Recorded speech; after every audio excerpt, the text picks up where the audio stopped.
This is a story that just happened that I was involved in. A girl called me about 10 days ago.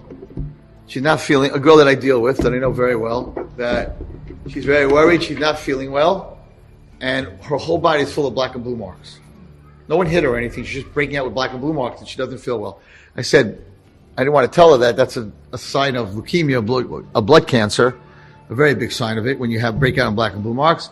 I didn't want to tell her, I said, you need to go to a hospital immediately.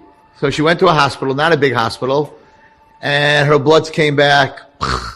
She had no blood. She had no blood in her body. Like, you're supposed to have like 120,000 white blood cells. She had 6,000, 4,000. They pretty much looked at her blood and said, you have leukemia.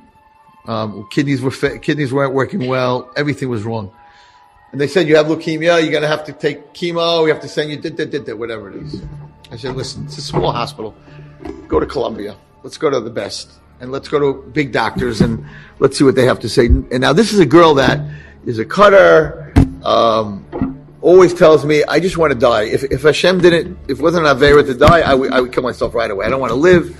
I'm in pain. I want to die. I want to die. She's a cutter, stitches, stuff, crazy stuff. Like, doesn't want to be here.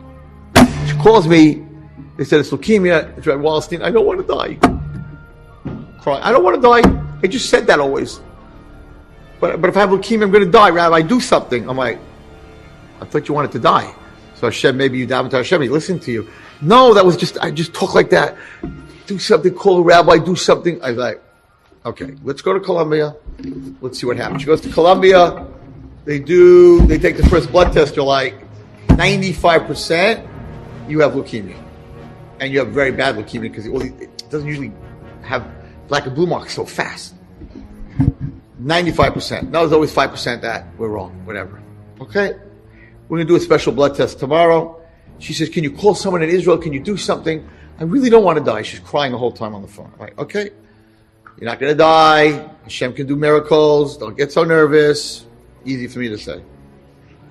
They don't even know how she was living. She came in with so little blood. They were like, this is a miracle that you're living, that you didn't collapse, you didn't faint. Like, this is crazy. Okay. I call Eretz Yisrael. I'm not going to tell you who I call. I don't get a lot of phone calls. I'm not giving away who I called. I called this Makobel, and I'm like, I'm not telling them what's wrong. I'm like, I have a girl. This is her name. Whatever her name is. Dina Bas Malka. Doesn't matter. If that wasn't her name. Gave her name and her mother's name. Okay, call me back in a few minutes. Call back. She has something very wrong in her blood. Okay. I didn't tell them I didn't tell this person what was wrong. Tell her, if she takes on Shabbos, she doesn't keep Shabbos, kosher or anything. If she takes on Shabbos for the rest of her life, that the next blood test she'll see miracles. I said, that's it. Tell her to keep Shabbos. Hang up. Okay? I call her up. I'm like, listen, I gave you a name. I didn't tell them what was wrong. They right away knew it was blood. Said, if you take on Shabbos, you will see a miracle. I can't do Shabbos. Rabbi, I can't do Shabbos. Tell Kobo that I will take out all my piercings and keep kosher. I can't do Shabbos. Okay? Call back. I'm like, she can't do Shabbos, but she's willing to keep kosher. She has to keep kosher and give me all her piercings. Tell her that will not help. She has to keep Shabbos. Okay? I'm not arguing. I call her back. I'm like, sorry, Shemayim wants Shabbos. You got to keep Shabbos. I know, I can't, how? I'm like, you told me you want to live? I made the phone call. You got to keep Shabbos. Okay, I'll keep Shabbos. You have to help me. What time? I'll keep Shabbos. Okay. They take this crazy blood test. It takes 2 days. It's right before Yantiv. Comes back, there's no cancer in the blood. But leukemia, many times, is not in the blood yet, it's in the bone marrow. Before the blood, it goes into the bones. So it's very possible that you have it in your bone marrow, but it didn't go into your blood, but we're taking you down from 95% leukemia to 60% leukemia. Okay, it's better. We need to take bone marrow. It's an operation. Friday, Erev Yantiv, we're going to take bone marrow from your hip, and we'll study the bone marrow, and we'll let you know what we find. So, Erev Yontif, last Friday, they took the bone marrow. They put her out, of course, the second operation. They took the bone marrow. The bone marrow came back yesterday. No cancer cells. 0. What's going on? It's called plastica anemia. It's a disease of the blood, extremely curable, nothing to do with cancer. You got to get a blood transfusion every once in a while. They watch you, and usually it heals itself. If it doesn't, then they do a bone marrow transplant and you're fine.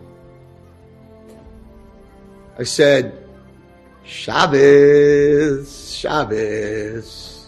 Did you keep Shabbos that Shabbos when Shabbos Yontif that just came by? She said, I kept Shabbos. So today I spoke to her. It's like a different person. I'm like, so you want to live? You want to get married? You want to have children? Like, what happened?